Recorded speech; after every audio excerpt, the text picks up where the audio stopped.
Hello बच्चों। Good evening ma'am.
Okay, so let's get started. आज हम लोग नया चैप्टर शुरू करेंगे बच्चों, ठीक है।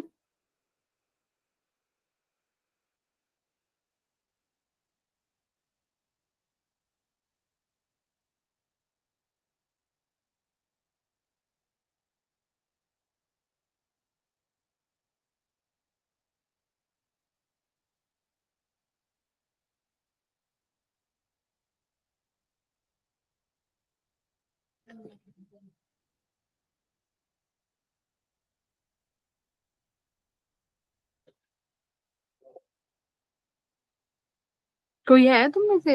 आवाज नहीं आ रही किसी की। ठीक है, हम लोग नया चैप्टर शुरू कर रहे हैं, मैग्नेटिज्म। लास्ट चैप्टर में से किसी को कोई डाउट है तो प्लीज आस्क। मैं मूव कर रही हूँ नेक्स्ट चैप्टर पे।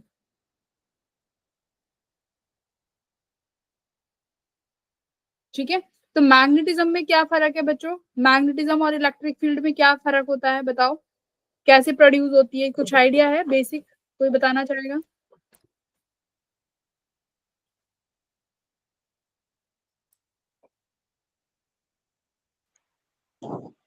मैम इलेक्ट्रिक फील्ड तब प्रोड्यूस होती है जब कोई चार्ज रेस्ट पे, और मैग्नेटिक फील्ड जब होती है तब कोई चार्ज चला हो, मतलब मोशन कर रहा हो। हाँ, वेरी गुड। मैग्नेटिक फील्ड कब प्रोड्यूस होती है? जब हमारे पास कोई भी चार्ज जब किस में हो, मोशन में हो, है ना। अगर मोशन में कोई भी चार्ज रहेगा तो हमारे पास मैग्नेटिक फील्ड को वो जनरेट कर सकता है, करेक्ट। वही मैग्नेटिक फील्ड है। तो देखो, जनरल पढ़ते हैं, क्या क्या पढ़ना है इस चैप्टर में। बायोट सावर्ट लॉ सबसे पहला टॉपिक आता है। इसमें क्या करते हैं, डिफरेंट डिफरेंट कंडक्टर्स के लिए हम लोग क्या निकालते हैं, मैग्नेटिक फील्ड की वैल्यूज निकालते हैं। बायोट सावर्ट लॉ की ये एप्लीकेशन है, सर्कुलर कॉइल, आर्क और कॉइल। उसके बाद इनफाइनाइट वायर। उसके बाद शुरू हो जाता है हमारा एम्पियर्स लॉ। एम्पियर्स लॉ में क्या क्या पढ़ना है, एम्पियर्स लॉ की भी कुछ अपनी अपनी एप्लीकेशन है, ठीक है। तो यहाँ से तुम्हारा मैग्नेटिक फील्ड जो है कंप्लीट हो जाता है। उसके बाद आ जाता है हमारा मैग्नेटिक फोर्स, ठीक है। ये मैग्नेटिक फील्ड इतना ही है, उसके बाद अपना मैग्नेटिक फोर्स का टॉपिक चलता है। तो मैग्नेटिक फील्ड के बारे में देखो चलते हैं। सबसे पहले ओरिजिन।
ठीक है,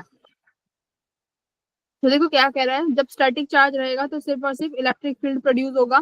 अगर मेरे पास कोई चार्ज मोशन में है और वो कांस्टेंट वेलोसिटी से मूव कर रहा है तो दोनों मैग्नेटिक फील्ड भी। अब देखो, अगर एक वायर है जिसमें सिर्फ करंट फ्लो कर रहा है, ठीक है, कोई भी मैं वायर बनाती हूँ, इस वायर में अगर करंट फ्लो कर रहा है तो सिर्फ और सिर्फ कौन सा फील्ड प्रोड्यूस होगा? Magnetic field. वो क्या करेगा? इलेक्ट्रिक फील्ड को प्रोड्यूस नहीं करेगा। क्यों नहीं करेगा? क्योंकि देखो, मैग्नेटिक फील्ड, इलेक्ट्रिक फील्ड किसकी वजह से होती है? चार्ज की वजह से।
नेटवर्क इशू हो रहा है स्टूडेंट्स, बार बार क्लास इसलिए ड्रॉप हो जा रही है। सॉरी।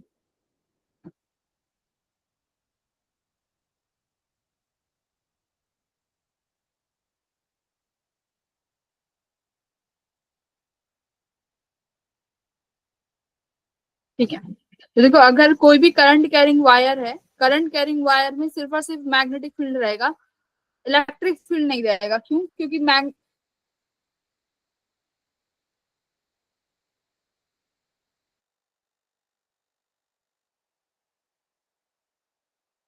चार्ज हमारा जीरो हो जाता है और इलेक्ट्रिक फील्ड जीरो।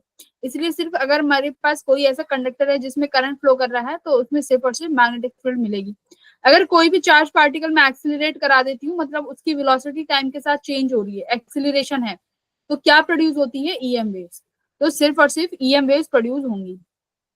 ठीक है, अब यहाँ से मैग्नेटिक फील्ड के बारे में देख लो। मैग्नेटिक फील्ड कब आएगी? जब कांस्टेंट वेलोसिटी से चार्ज मूव करेगा। यूनिट क्या होती है? टेस्ला। टीजीएस यूनिट गॉस होती है। टेस्ला और गॉस में जो यूनिट है, रिलेशन है, 1 टेस्ला जो है 10,000 गॉस के बराबर है। तो क्लियर? अब देखो, Biot Savart, Biot Savart law क्या होता है? बायो सावर्ट लॉ ने बताया है, अगर मेरे को मान लो क्या निकालना है, मैग्नेटिक फील्ड निकालना है किसी भी चार्ज कंडक्टर के लिए, मतलब कोई भी चार्ज कंडक्टर है उसके लिए मेरे को इलेक्ट्रिक मैग्नेटिक फील्ड निकालना है, तो कैसे निकालना पड़ेगा? बायोट सावर्ट लॉ ने हमें बताया कि हम मैं किसी छोटे स्मॉल एलिमेंट के लिए निकाल सकता हूँ। बायोट सावर्ट लॉ ने बताया है स्मॉल एलिमेंट के लिए we can find magnetic field. ठीक है, किसी स्मॉल एलिमेंट के लिए फाइंड कर सकते हैं। जैसे ये पूरा मेरे पास एक वायर है जिसमें करंट फ्लो कर रहा है, तो मैंने एक छोटा सा डीएल एलिमेंट कट किया। ठीक है, ये डीएल एलिमेंट कट किया, मान लो मुझे इस पॉइंट पे मैग्नेटिक फील्ड बतानी है, पी पॉइंट पे, कि पी पॉइंट पे कितना मैग्नेटिक फील्ड है।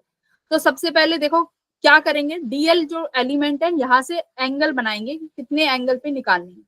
ये तुमने आर वेक्टर ड्रॉ किया, आर वेक्टर कहाँ है? डीएल एलिमेंट से लेके जहां पर तुम्हें फील्ड निकालनी है वहां तक का distance, this is R vector. Theta क्या है? जो भी तुम्हारा करंट की डायरेक्शन में आर वेक्टर है वहां से तुमने एक एंगल ड्रॉ किया विच इज थीटा। अब इसकी वजह से मैग्नेटिक फील्ड कितना आया? इस छोटे से एलिमेंट डीएल की वजह से कितना मैग्नेटिक फील्ड आया वो हम निकालते हैं बायोट सावर्ट लॉ।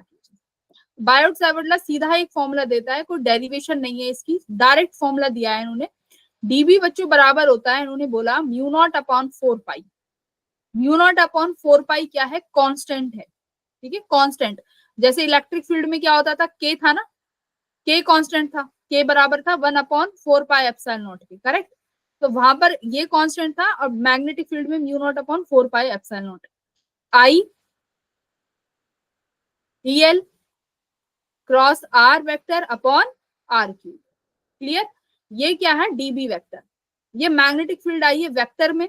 अगर मुझे सिर्फ और सिर्फ मैग्नीट्यूड में निकालनी है तो कितना बनेगा बच्चों, mu naught upon 4 pi I dl sine theta upon R square. ठीक है, थीटा किसका एंगल है, theta is the angle between R vector and length element. Length element और आर वेक्टर के बीच का एंगल आपका ये हो गया। तो डीबी की वैल्यू आ गई इतनी। तो ये किसकी वजह से आई है, ये आई है एलिमेंट, लेंथ एलिमेंट की वजह से। अगर चार्ज के लिए निकालना हो तो भी हमें तो भी एक फॉर्मूला है कि अगर मान लो कोई भी एक चार्ज क्यू है, ये चार्ज v वेलोसिटी से मूव कर रहा है, ठीक है, ऊपर की तरफ। मुझे बताओ इस p पॉइंट पे इस चार्ज की वजह से कितना मैग्नेटिक फील्ड होगा। देखो वेलोसिटी जरूर होनी चाहिए। तो चार्ज पार्टिकल ऊपर मूव कर रहा है, मैंने माना ये इसका वेक्टर है R vector radius p point पे, ये एंगल थीटा है। तो कितना मैग्नेटिक फील्ड होगा इसकी वजह से, चार्ज की वजह से, म्यू नॉट अपॉन 4 पाई क्यू। अब ये एंगल किस किस की वजह से है, वेलोसिटी एंड आर। वेलोसिटी की वजह, वेलोसिटी और आर के बीच में। तो क्या लिख सकते हैं, q v q v vector cross R vector. Upon R square, है ना। ये हम लोग इलेक्ट्रिक फील्ड निकाल सकते हैं किसकी वजह से, मैग्नेटिक फील्ड निकाल सकते हैं किसकी वजह से, एक स्मॉल चार्ज की वजह से। तो क्यू वी वेक्टर फॉर्म में लिखना चाहें तो v cross R upon R q, ये आर वेक्टर और ये वी वेक्टर। ठीक है, अगर वेक्टर फॉर्म में नहीं लिखना तो वी आर साइन थीटा लिख सकते हो। तो ये हो गए तुम्हारे बायोट सावर्ट लॉ के फॉर्मूले, वेक्टर फॉर्म में और नॉर्मल फॉर्म में। ठीक है, इसके बाद आती है एप्लीकेशंस। अब म्यू नॉट की वैल्यू भी देख लो, म्यू नॉट की जो वैल्यू होती है वो कितनी होती है। म्यू नॉट की वैल्यू है 4 पाई इंटू 10⁻⁻7। टी क्या है, tesla, T is tesla. Tesla. M is, M क्या है, मीटर्स। मीटर। और ए, एम्पियर। हाँ ए क्या हो जाएगा हमारा, एम्पियर इनवर्स। तो ये आपकी म्यू नॉट की वैल्यू है। ठीक है, अब डायरेक्शन की बात करते हैं कि मान लो अगर मेरे पास कोई भी स्ट्रेट कंडक्टर है, इस स्ट्रेट कंडक्टर की वजह करंट फ्लो कर रहा है ऊपर की तरफ आई, मैग्नेटिक फील्ड निकालनी है। तो मैग्नेटिक फील्ड कैसे निकालते हैं, राइट हैंड थंब रूल से। ठीक है, यहाँ हमारा काम आता है राइट हैंड थंब रूल। हाँ, राइट हैंड थंब रूल। तो बहुत इजी सा रूल है, ज्यादा टफ है नहीं। क्या कहता है राइट हैंड थंब रूल, कि अपने थंब को करंट की डायरेक्शन में रखो और जो तुम्हारी फिंगर्स हैं ये क्या देंगी, मैग्नेटिक फील्ड देंगी, है ना, ये मैग्नेटिक फील्ड देंगी। तो देखो अपने फिंगर, अपने थंब को रखो आई की डायरेक्शन में, अब इनको कर्ल करो, मतलब मैग्नेटिक फील्ड आया सर्कुलर। यानी अगर एक स्ट्रेट लाइन वायर है उसकी वजह से जो मैग्नेटिक फील्ड आएगा वो कैसा आएगा, सर्कुलर मैग्नेटिक फील्ड आएगा। मतलब इस तरीके से मैग्नेटिक फील्ड आएगा, देखिए किसी स्ट्रेट लाइन वायर की वजह से मैग्नेटिक फील्ड इस तरीके से आएगा। अब मान लो मुझे किसी पॉइंट पे निकालना है तो उस पॉइंट पे क्या कर लो, टेंजेंट ड्रॉ कर लो, उस पॉइंट का मैग्नेटिक फील्ड आ जाएगा इस तरीके से। तो ये मैग्नेटिक फील्ड आ गया। अब देखो इनसाइड और आउटसाइड कैसे बताते हैं, कि इनसाइड क्या है या आउटसाइड है। तो देखो इनसाइड आउटसाइड का कैसे बताएंगे, मान लो मेरे पास यही वायर है, करंट ऊपर की तरफ है आई। अब देखो इनसाइड और आउटसाइड कैसे बताएंगे, तो अपना अंगूठा फिर से आई की डायरेक्शन में रखो। अब देखो कि जो इसको मान लेते हैं, देखो राइट साइड और ये लेफ्ट।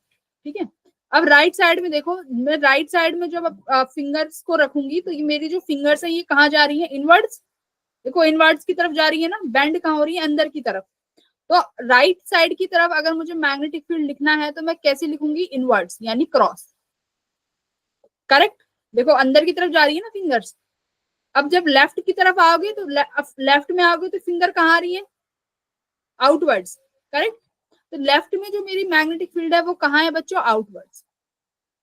तो आउटवर्ड्स के लिए क्या, आउटवर्ड्स के लिए क्या लगाते हैं, डॉट, इनके लिए क्रॉस। ये मैग्नेटिक फील्ड की डायरेक्शन है। क्लियर है? कैसे इन और आउट, अंदर और बाहर की डायरेक्शन कैसे दिखाएंगे? राइट साइड में मैग्नेटिक फील्ड, यानी तुम्हारी फिंगर अंदर की तरफ जा रही है तो मैग्नेटिक फील्ड अंदर, यहाँ पर ये तुम्हारी फिंगर्स बाहर आ रही है तो मैग्नेटिक फील्ड बाहर, तो आउटसाइड होगा। अच्छा, मुझे यहाँ पर बताओ, नहीं, इस केस में बताओ ए पॉइंट पे और बी पॉइंट पे इनवर्ड होगी, आउटवर्ड कहाँ होगी, ए और बी पे? चलो,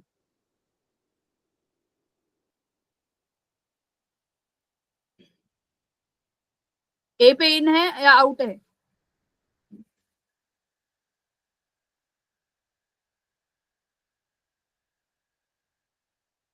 भाई अपना राइट हैंड थंब रूल लगाओ, ए पॉइंट पे बताओ मैग्नेटिक फील्ड कहाँ आ रही है, इनवर्ड आउटवर्ड्स?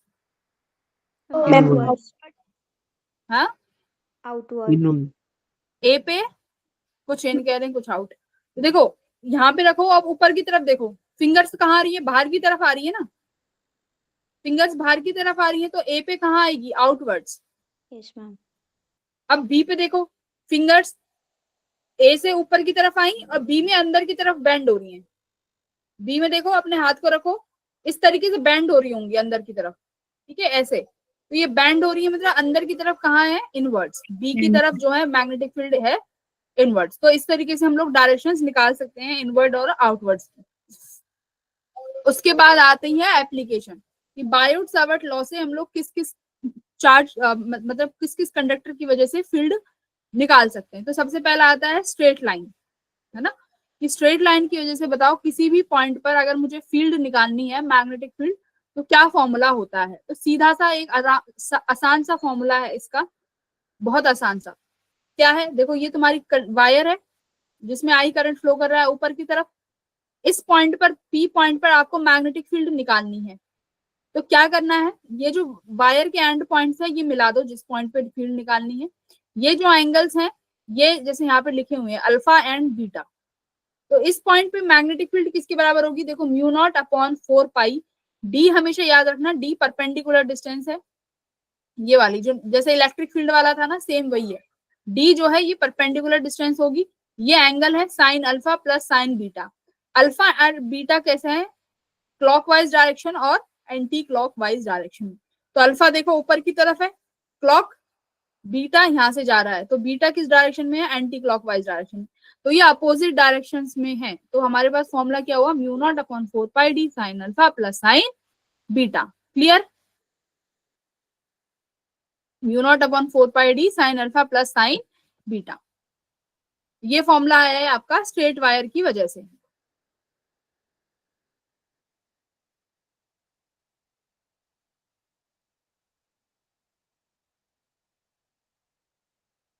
लैपटॉप चार्जिंग के लिए है। अब देखो इसमें केस आता है इनफाइनाइट वायर का।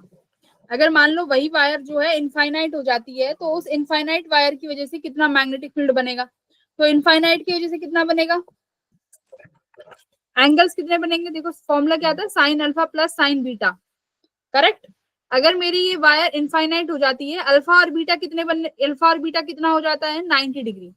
मतलब अब जो पॉइंट है ये इनफाइनाइट पे चले गए ना, तो अगर जिस पॉइंट पे फील्ड निकालनी है उस पॉइंट से एंगल जो बनाओगे तो वो कितनी डिग्री का बनेगा, 90 डिग्री का। अब देखो साइन 90 प्लस साइन 90 यानी 1 प्लस 1 क्या आया, 2। तो ऊपर 2, नीचे से 4 को कैंसिल कर देगा 2 पे, तो क्या वैल्यू बनेगी, mu naught I upon 2 pi D. तो एंगल्स देखो दिख भी रहे हैं कि एंगल्स बनेंगे 90 डिग्री के। ठीक है। अच्छा अब मेरे को बताओ बच्चों, अगर सेमी इनफाइनाइट वायर हुई तो क्या करेंगे,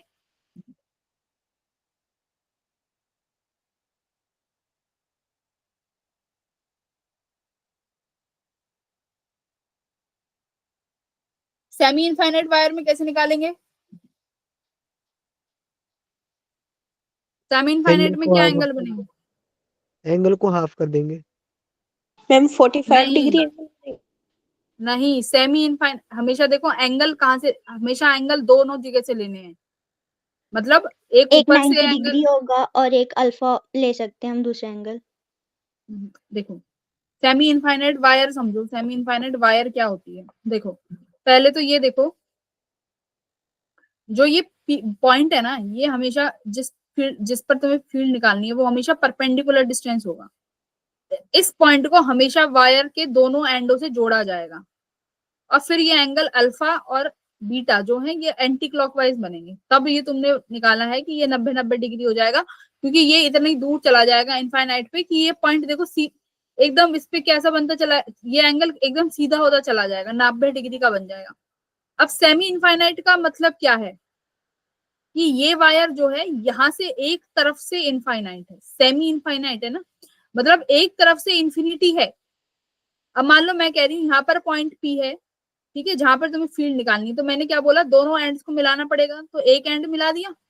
अब ये दूसरा मिलाओगे, इसका बताओ मुझे एंगल कितना बनेगा। हमेशा जब भी इंफिनिटी पे होता है तो एंगल कितना बना रहा है, 90 डिग्री। तो यानी इसने जो दूसरा वाला पॉइंट था उससे के साथ 90 डिग्री बनाया, और ए वाला तो इसी के साथ है, इसके साथ कितना एंगल बना लेगा, 0 डिग्री। 0 डिग्री। तो ये सेमी फाइनाइट का केस होता है। तो देखो फॉर्मूला था mu naught I upon 4 pi D sine alpha plus sine beta. तो अल्फा तो तुमने अभी देखा कि 90 हो गया, और बीटा कितना हो गया, 0। तो साइन 91 साइन बीटा 0, तो क्या आंसर आएगा, mu naught I upon 4 pi D. D. ठीक है, तो एक पॉइंट जो है वो इसी लाइन पे आ गया इस वजह से। तो ये केस है सेमी इनफाइनाइट, ये याद रखने तुम्हें डायरेक्ट। इनफाइनाइट का म्यू नॉट आई बाई 2, ये तो बहुत इंपॉर्टेंट है। Infinity mu naught I upon 2 pi D. ठीक है, चलो ये वाला क्वेश्चन सॉल्व करिए और आंसर निकालिए क्या आता है।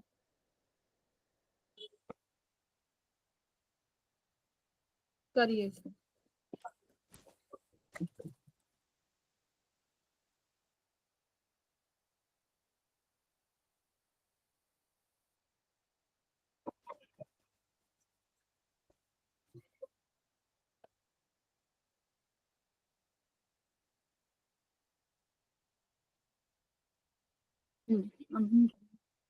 तो दो लॉन्ग करंट कैरिंग कंडक्टर्स हैं, ठीक है, पैरेलली रखे हुए हैं। तो आप मुझे बताइए कि अगर मान लो मिड पॉइंट पे मुझे मैग्नेटिक फील्ड निकाल दी हुई है 300 माइक्रो टेस्ला, ठीक है, तो आपको बताओ कि उन वायर्स में करंट क्या होगा। तो पहले दोनों वायर रखो फिर बताओ।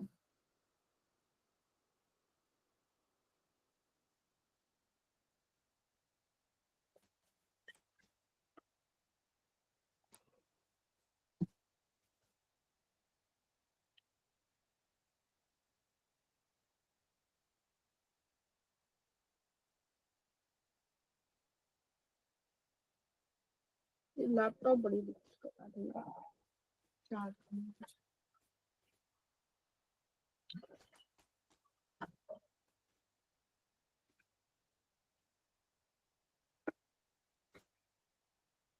करो इसे सॉल्व। तो पहले तो ये देखो डायरेक्शन, देखो इस तरीके के दो वायर्स रखी हुई हैं, दोनों कितनी दूरी पे हैं, 8 दूरी पे हैं दोनों वायर्स, ठीक है, 8 सेंटीमीटर की दूरी पे हैं दोनों वायर्स हैं। बीच में कोई पॉइंट है, मतलब यहाँ से 4 सेंटीमीटर की दूरी पे और यहाँ से भी 4 सेंटीमीटर की दूरी पे, बराबर बराबर है। पूछा है अब यहीं पे मुझे मैग्नेटिक फील्ड बता दो कि कितनी आएगी।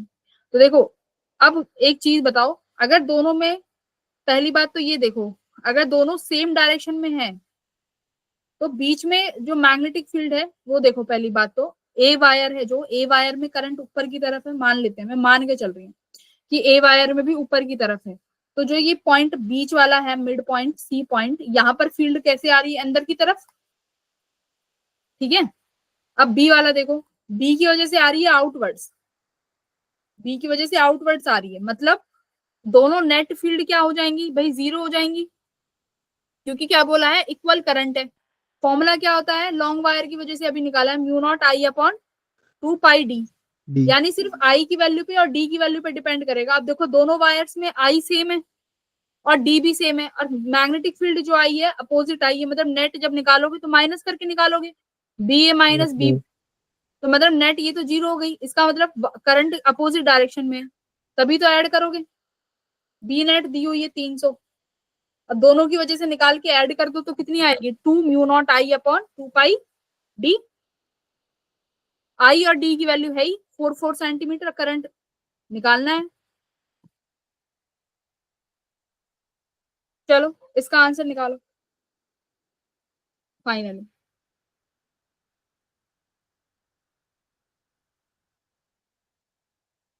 Ma'am option B.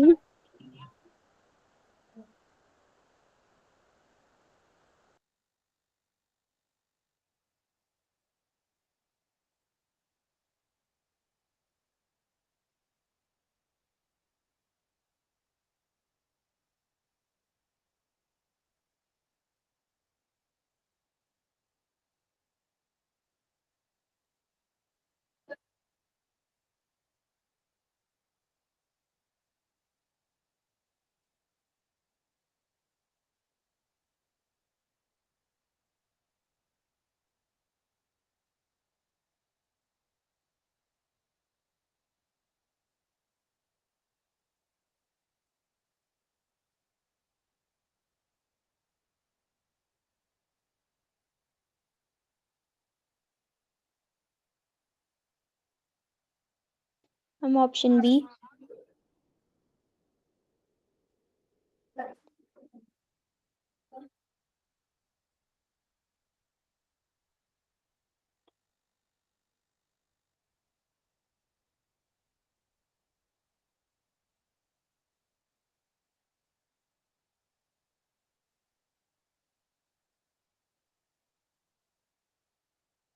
कितना है?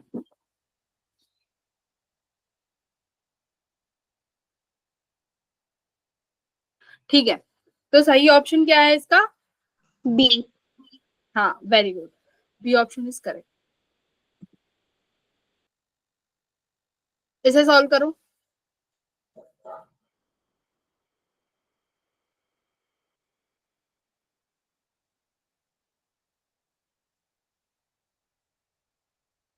तो सबसे पहले ना डायरेक्शन निकालते हैं।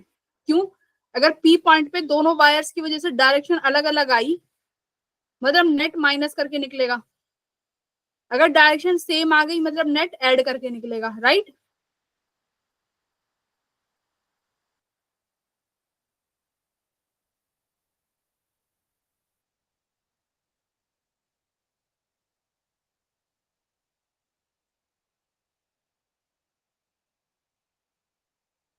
तो दोनों वायर्स की वजह से पी पॉइंट पे पहले डायरेक्शंस देखो, उसकी सेम आ रही है कि अपोजिट आ रही है?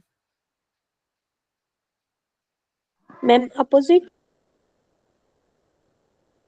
ठीक है, देखो चेक करते हैं कैसे चेक करना है।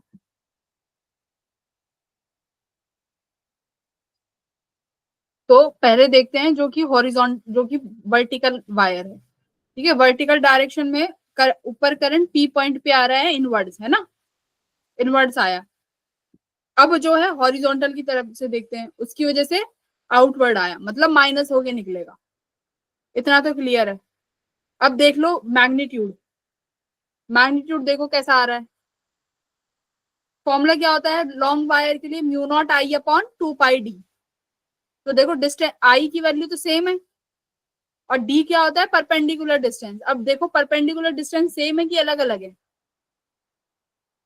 मैम सेम है।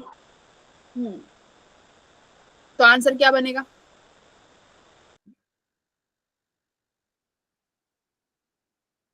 जीरो। भाई अपोजिट में आया ना करंट, डायरेक्शन भी, एक की वजह से इनवर्ड, एक की वजह से आउटवर्ड। भाई वायर ए और वायर बी, इनकी वजह से देखो इनवर्ड है कि आउटवर्ड है, अपोजिट डायरेक्शन आ रही है ना। Yes ma'am.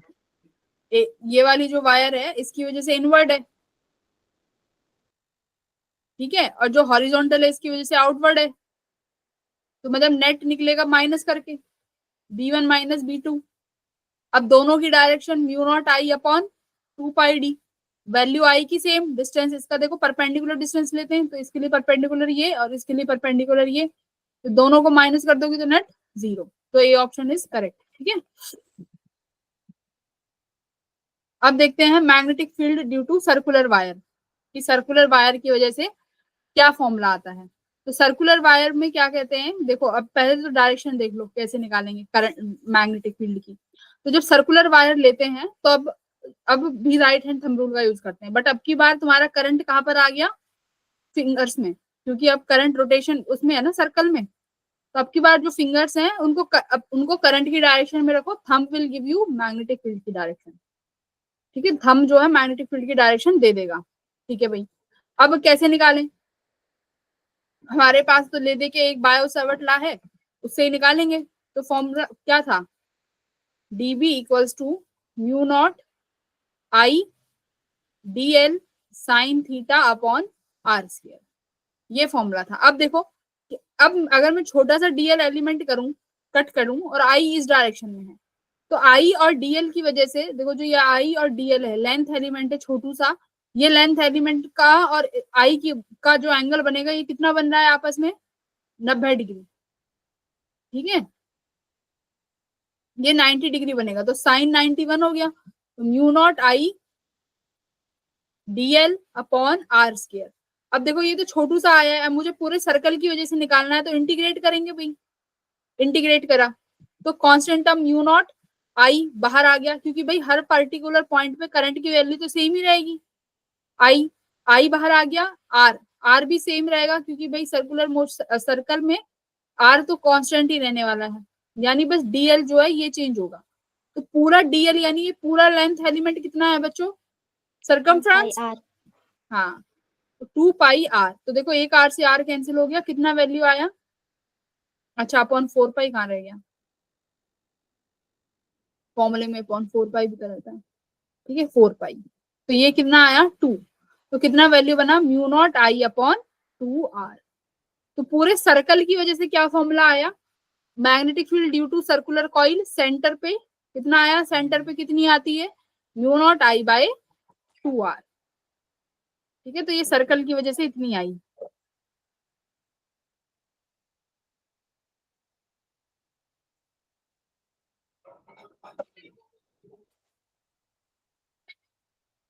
क्लियर है? अब देखो, अब आता है कि अगर मुझे किसी छोटे से एंगल, मान लो पूरा सर्कल नहीं होता, छोटी सी आर्क होती है, तब कैसे निकालें? है ना, कि अगर पूरी आर्क है तब कैसे निकालें? आर्क मतलब ऐसे। ठीक है, अगर ये आर्क है, ये थीटा की आर्क है, अगर मैं बोल दूं ये 10 डिग्री है, ये 30 डिग्री है, ये 15 डिग्री है, अब इसकी वजह से फील्ड निकालो, तब कैसे निकालोगे? कैसे निकालोगे? देखो यही फॉर्मूला यूज करते हैं। क्या फॉर्मूला था? Mu naught I 4 pi R square dl. अब ये डीएल यहाँ पर कितना बनेगा? डीएल क्या है? आर्क। डीएल छोटा एलिमेंट है, यहाँ पर पूरा डीएल क्या बनेगा? आर्क। आर्क लेंथ किसके बराबर होती है? Theta are. देखो फॉर्मूला क्या आया था मेरा? Mu naught I dl upon 4 pi R square बाहर आ गया। डीएल क्या, अभी तो छोटा डीएल है, मेरे यहाँ पे डीएल क्या हो जाएगा? अगर पूरा छोटा छोटा मैं इसको वो करूं, इंटीग्रेट करूं, तो ये पूरा का पूरा आर्क लेंथ बनेगा ना। और ये आर्क लेंथ किसके बराबर होती है भाई? Theta into R. Yes ma'am. Correct. तो mu naught I upon 4 pi R square into theta R. तो देखो आर से आर कट गया, तो क्या फॉर्मूला बना किसी भी थीटा के लिए? Mu naught I upon 4 pi R into theta. This is the formula. तो कितने भी एंगल के लिए निकालना हो मैग्नेटिक फील्ड आप निकाल सकते हो। मैं बोलूं 15 डिग्री है तो थीटा की वैल्यू पाई 15 कैसे लिख सकते हो? बनाना आता है ना पाई में। मैं बोलूं 60 डिग्री है तो कैसे बना दोगे? Pi by 3। हाँ, तो बस उसी तरीके से थीटा की वैल्यू रख देना, ये आपका मैग्नेटिक फील्ड आ जाएगा किसी भी आर्क के लिए। तो ये फॉर्मूला है हमारा किसी भी आर्क की वजह से। तो जैसे देखो यहाँ पे सेमी सर्कल आर्क है, सेमी सर्कल आर्क के लिए थीटा कितना हो गया? पाई। सेमी सर्कल के लिए थीटा कितना हुआ? फॉर्मूला था mu naught I upon 4 pi R into theta. अब अगर मेरे पास ये सेमी सर्कल है, तो ये सेमी सर्कल का एंगल भाई पूरे सर्कल का कितना होता है? 360। 180। Yes ma'am. अच्छा, पूरे सर्कल का 360 यानी 2 पाई। अगर मेरे Yes, पास ma'am. सेमी सर्कल है तो ये थीटा पाई। तो mu naught I upon 4 pi R into pi, किया पाई से पाई, तो क्या आया? Mu naught I upon 4 R. 4 R. अब ये देखो ये क्या है? ये एक 90 डिग्री की आर्क है, साफ साफ दिख रही है। तो अब यहाँ पे कैसे लिखोगे? Mu naught I upon 4 pi R. Theta कितना है? 90 डिग्री। तो 90 डिग्री को कैसे लिखते हैं? Pi by 2। पाई से पाई कट गया और ये ये कितना आया 4 2 जा 8, तो mu naught I by 8 R. Clear? Yes तो मैम। ये अब किसी भी आर्क की वजह से हमने निकाल लिया। अब आता है एक्सियल पॉइंट पे, कि किसी भी एक्सियल पॉइंट पे निकालें किसी भी रिंग की वजह से। मान लो ये हमारी रिंग है, इस रिंग के एक्सियल पॉइंट पे, यानी एक्सियल बोलते हैं अगर कोई एक्सिस से कोई पॉइंट पास कर रहा है उस पर मुझे फील्ड निकालनी है, तो कैसे निकालें? ठीक है, तो उसका ये डायरेक्ट फॉर्मूला है, आपको याद करना है। फॉर्मूला क्या है? Mu naught I R square. R क्या है? रेडियस। एक्स क्या है? जिस पॉइंट पर आपको फील्ड निकालनी है वो एक्स है। ठीक है, ये क्या बन जाएगा? Under root x square plus R square, this angle is theta. ठीक है, बी की वैल्यू निकालनी है इस पी पॉइंट पे, तो कितना आएगा? Mu naught I R square. I क्या हो जाएगा? जो करंट फ्लो कर रहा है इस लूप में, mu naught I R square 2 R square plus X square की power 3/2। This is the formula you have to remember. अब देख लेते हैं कि सर्कुलर कॉइल में जो मैग्नेटिक फील्ड की डायरेक्शन होती है वो किस तरीके से होती है। तो देखो, फील्ड इस तरीके से होती है कि अगर आप, जैसे मान लो मेरे पास ये सर्कुलर कॉइल है, मैग्नेटिक फील्ड की डायरेक्शन की बात करें, बहुत इंपॉर्टेंट पॉइंट है कि सर्कुलर कॉइल में मैग्नेटिक फील्ड की डायरेक्शन क्या होगी। मान लो मेरा जो करंट है वो इस तरीके से फ्लो कर रहा है। ठीक है, देखो इस डायरेक्शन में। अब बच्चा एक काम करो, देखो मैं यहाँ पे छोटा छोटा डीएल कट कर लो, ये जो मैंने छोटा छोटा कट किया है यहाँ पे। ए पॉइंट देखो, ए पॉइंट पर ये छोटा एलिमेंट कैसा लगेगा? स्ट्रेट। इतना छोटा एलिमेंट काटो कि वो स्ट्रेट लाइन, स्ट्रेट वायर बन जाए। बोलो भाई, सर्कल का बहुत छोटा पॉइंट कैसा बनेगा? स्ट्रेट। मैंने छोटा सा पॉइंट काटा सर्कुलर पॉइंट का, तो वो कैसे लगेगा? Straight wire. अब ए पॉइंट को देखो, स्ट्रेट है, करंट इस डायरेक्शन में, मैग्नेटिक फील्ड कैसी आई? सर्कुलर। तो यहाँ पर मैग्नेटिक फील्ड कैसी है? सर्कुलर है। सिमिलरली बी पॉइंट को देखो, यानी फील्ड करंट ऊपर की तरफ, मैग्नेटिक फील्ड कैसी आई? सर्कुलर। यानी इस तरीके से यहाँ पर भी फील्ड कैसी है? सर्कुलर। सिमिलरली यहाँ पर भी फील्ड सर्कुलर, यहाँ पे भी सर्कुलर। अब देखो सेंटर से देखोगे, अगर सेंटर पे अगर पूछा जाए सर्कुलर रिंग है, उसके सेंटर पे कैसी फील्ड की कैसी फील्ड होती है? सर्कुलर स्ट्रेट लाइन कैसी होगी? तो सेंटर से कैसी फील्ड लगती है बच्चों? Straight line. कैसी लगती है? देखो सेंटर से, जैसे ये फील्ड है ना, हाँ, तो ये सेंटर से पास हो रही है, तो सेंटर से ये कैसी लग रही है? देखो स्ट्रेट लाइन। सेंटर से जब भी फील्ड लाइंस पास होंगी, तो देखो जो बिल्कुल सेंटर से जा रही है वो कैसी है? एकदम स्ट्रेट। अब बिल्कुल जो इसके एजिस पे है वहां कैसा है? सर्कुलर। वहां कैसा है? सर्कुलर। ठीक है, तो ये आपको याद रखना है डायरेक्शन का। अच्छा, अब मुझे इसकी वैल्यू बताओ ओ पॉइंट पे। चलो दोनों कंबाइंड हो गए हैं, स्ट्रेट लाइन और आर्क। कर दो सॉल्व।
क्या आंसर आएगा? तो दो चीज है भाई इसमें, आपके पास स्ट्रेट लाइन वायर्स हैं और एक एक आर्क है।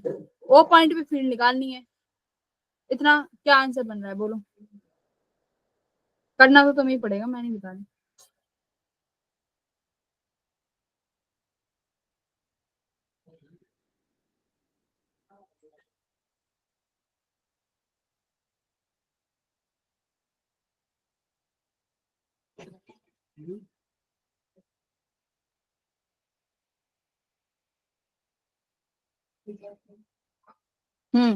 क्या आंसर आया? Ma'am 20 × 10⁻⁴ Tesla. 20 आ रहा है? चलो, कैसे सॉल्व करना होता है इन क्वेश्चंस को, लेट्स चेक आउट। 20 तो नहीं, वो आ रहा है भाई, कुछ साइन उसमें गलती कर दी तुमने। देखो, ओ पॉइंट पे निकालना है। अब एक चीज देखो, ये जो स्ट्रेट लाइन वायर है ये इसी से पास कर रही है, तो यहाँ अल्फा और बीटा दोनों कितना हो गया, 0 डिग्री। तो μ0I/4πd, 0, क्या आया, 0। मतलब कि अगर स्ट्रेट लाइन वायर जिस पॉइंट पे फील्ड निकालना है उसी पॉइंट से पास कर रही है, तो उसकी वजह से मैग्नेटिक फील्ड कितना हो जाता है बच्चों, 0 हो जाता है। कितना, 0। तो मतलब ये जो वायर्स हैं ये कोई भी फील्ड प्रोड्यूस नहीं करेंगी। ठीक है, तो जब भी स्ट्रेट लाइन वायर के अलोंग हमें फील्ड पूछा जाए तो हमेशा 0 कर देना, उसके अलोंग कभी भी नहीं निकलेगा। तो बचा ये सेमी सर्कल अभी निकालना सीखा है, μ0I/4, है ना। ये हो गया, μ0I की वैल्यू गिवन है, डी क्या है, डिस्टेंस। तो डिस्टेंस ये वाला कितना, आर, आर भी गिवन है, वैल्यूज पुट करनी है सिर्फ, μ0I/4r। तो रेडियस की वैल्यू रख दो जो भी है, ठीक है। गिवन है 2.2 सेंटीमीटर, तो यहाँ पे 2 बनेगा। ठीक है, आपका आंसर 20 नहीं आएगा, 2 बनेगा। Yes ma'am 2 ER। ठीक है, अब देखो इनको इग्नोर करना, बस ए और बी का मुझे मैन्युअली आंसर बताओ कितना आ रहा है। ए और बी का क्या आंसर है, सॉल्व करो खुद से। ए क्या है, यहाँ सेंटर से लेके ये डिस्टेंस आर है, ए की वजह से मैग्नेटिक फील्ड निकालो ओ पॉइंट पे, और इस वाले उसकी वजह से निकालो यहाँ पर बी पॉइंट पे। चलो आंसर करो।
पहले वाले का क्या आंसर बन रहा है,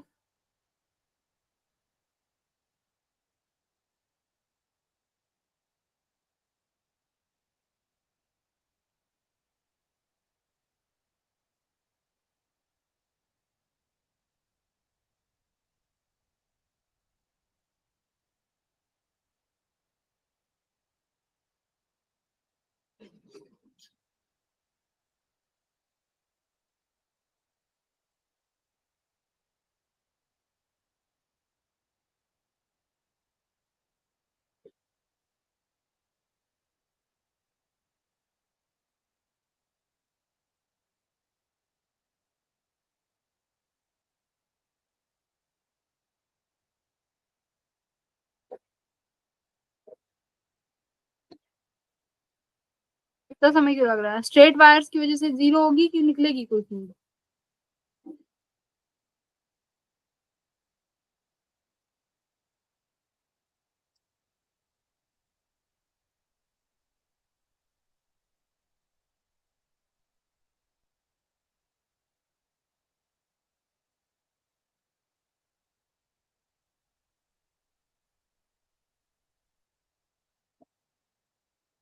देखो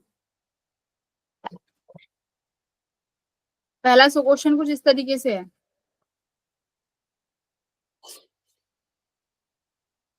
ये पॉइंट ओ है और ये यहाँ पर डिस्टेंस आर है, ठीक है। ये लॉन्ग वायर गिवन है, this is the long wire. तो आप देख लो लॉन्ग ओ पॉइंट पे निकालनी है, तो लॉन्ग वायर की वजह से कितना होता है, mu naught I upon 2 pi D. ये डिस्टेंस ये है, डी कितना बन जाएगा आर। तो लॉन्ग वायर्स की वजह से कितना आया, यहाँ पे लिखते हैं magnetic field due to wire कितना आया, mu naught I upon 2 pi, perpendicular distance कितना हो गया आर, ये परपेंडिकुलर डिस्टेंस है ये आर। अब बचा सर्कल, सर्कल पूरा कंप्लीट सर्कल है, तो इसकी वजह से mu naught I upon 4 pi R into theta, theta कितना है 2 पाई, थीटा कितना है यहाँ पे पूरा 2 पाई, तो ये कितना बचा म्यू नॉट आई अपॉन 2 पाई। तो अब यहाँ पर डायरेक्शन देखो कि ओ पॉइंट पर इन दोनों की वजह से इन दोनों को ऐड करें कि माइनस करें, तो वायर की वजह से देखो कहाँ आ रहा है आउटवर्ड्स, इसकी डायरेक्शन क्या है इस पर। तो वायर की वजह से मैग्नेटिक फील्ड सेंटर पे आ रही है, कहाँ पर आउटवर्ड्स, ठीक है। तो इसकी वजह से तो आउटवर्ड्स आई। अब सर्कल की वजह से देखो इसकी वजह से कहाँ आ रही है इनवर्ड्स, इनवर्ड्स आउटवर्ड्स, तो यानी ये दोनों माइनस होंगे, करेक्ट। तो म्यू नॉट आई अपॉन 2 पाई अगर मैं कॉमन ले लूं तो 1 माइनस, अच्छा 2 पाई आर ही ले लो ना,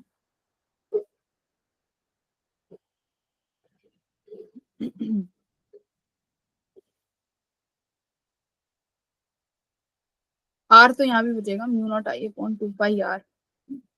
ये क्या, ये लॉन्ग वायर की वजह से कितना होता है, अरे लॉन्ग वायर की वजह से तो 4 होता है ना शायद, mu naught I upon 4 pi D 1 theta, ठीक है 2 होगा। तो ये कितना बचा म्यू नॉट आई अपॉन 2 पाई, तो ये पाई नहीं बचेगा, यहाँ पे 2 आर आएगा, करेक्ट 2 आर। तो मैं mu naught I upon 2 pi R common ले लेते हैं, ठीक है, mu naught I upon 2 pi R, तो 1 माइनस पाई बचा, करेक्ट है ना, 1 माइनस पाई। आई थिंक यही आंसर आ रहा है सबका, एक बार चेक करो, क्रॉस चेक करो।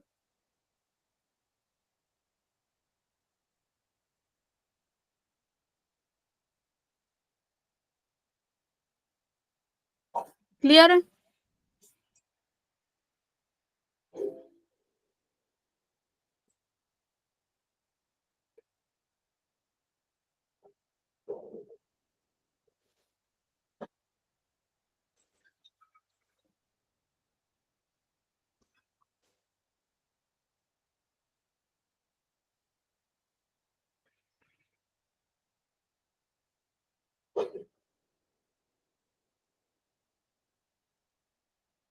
इस तरीके से हम लोग आंसर निकाल सकते हैं।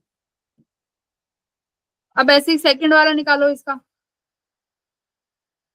इसके सेकंड का कितना बनेगा, बी वाले का निकालो, इसका आंसर बताओ मुझे फाइनली कितना आ रहा है, बी सॉल्व करो इसी तरीके से।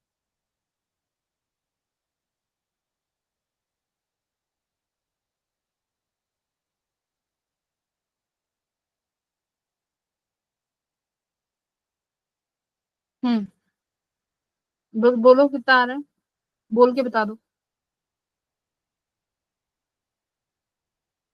तो शायद इसका ऑप्शन इसका आएगा mu naught I upon 4 pi R pi plus 2, yes ma'am यही आ रहा है। ठीक है, mu naught I upon 4 pi R pi plus 2।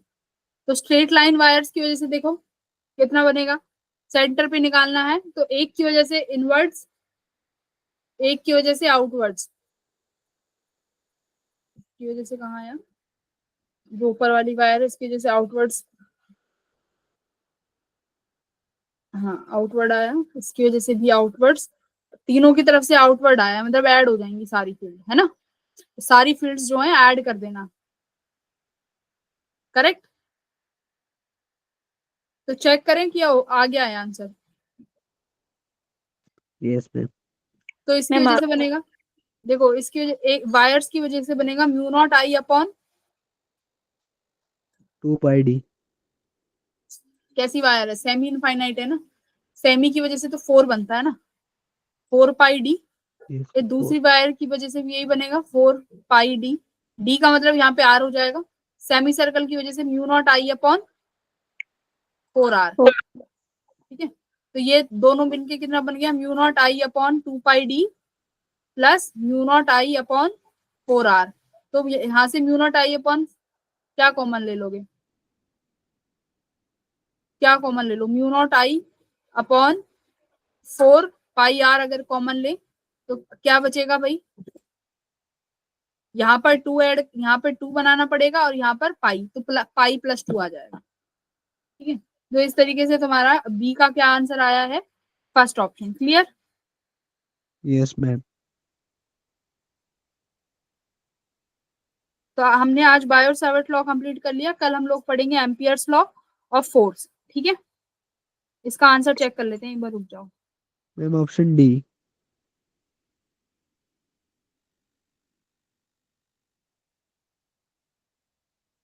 हाँ हाँ, एक बार चेक तो कर लो।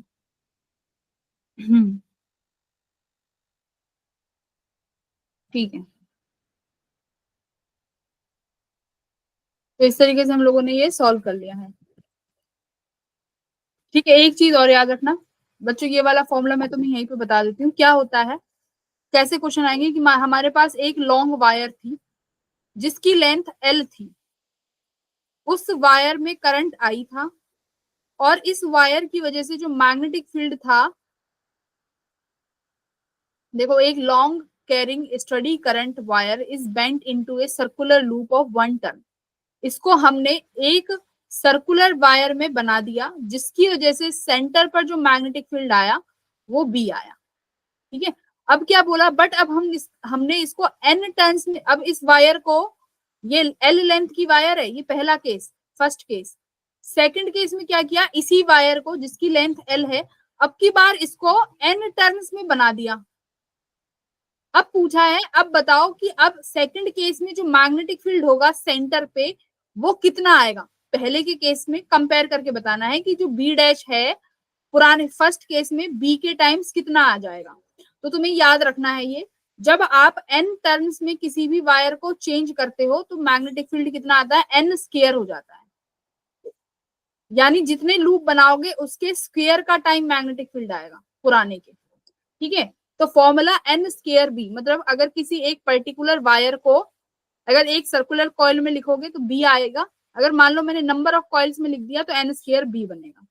जैसे ये वाला क्वेश्चन है, देखो, electric current in a circular coil of 2 turns produce a magnetic induction B1 at a centre. ठीक है, तो मतलब पहले हमारे पास कितना टर्न था, 2 टर्न थी और कितना मैग्नेटिक फील्ड प्रोड्यूस कर रहा था, B1। If the coil is unwound and rewound into a 5 turns. अब की बार क्या करा भाई, हमने कॉइल में कितने टर्न्स बढ़ा दिए, अब हमने 5 टर्न्स कर दिए। अब बताओ कि B2 और B1 में रेशो कितना बनेगा, B2 B1 का रेशो 2 टर्न्स। अब देखो पहले तो ये देखो कि B1 कितना है, अगर 2 टर्न करे गए हैं तो B1 कितना, पहले जब सिंगल लेंथ होगी उसकी वजह से मान लो अगर सिर्फ एक ही होती तो एन स्क्वायर बी। ठीक है, तो ये कितना, इसकी वजह से कितना आ रहा है, 2 2 जा 4B। अब B2 देखो, B2 कितना बनेगा, 5 टर्न यानी 5 जो 25B। अब पूछा B2 बाय B1 यानी 25/4। तो ऐसे करना है। अब देखो 2 टर्न्स का मतलब है कि पहले सिर्फ एक वायर होगी जिससे सिर्फ एक ही टर्न बनाया होगा, उस टर्न की वजह से बी है। अब हमने 2 टर्न बना दिए तो कितना, एन स्क्वायर बी। 5 बना दिए तो 25B, तो दोनों का रेशो 25/4। तो इस तरीके से हम लोग क्वेश्चन को सॉल्व कर लेंगे। ठीक है, एम्पियर सर्किट लॉ हम लोग कल की क्लास में पढ़ेंगे। चलो,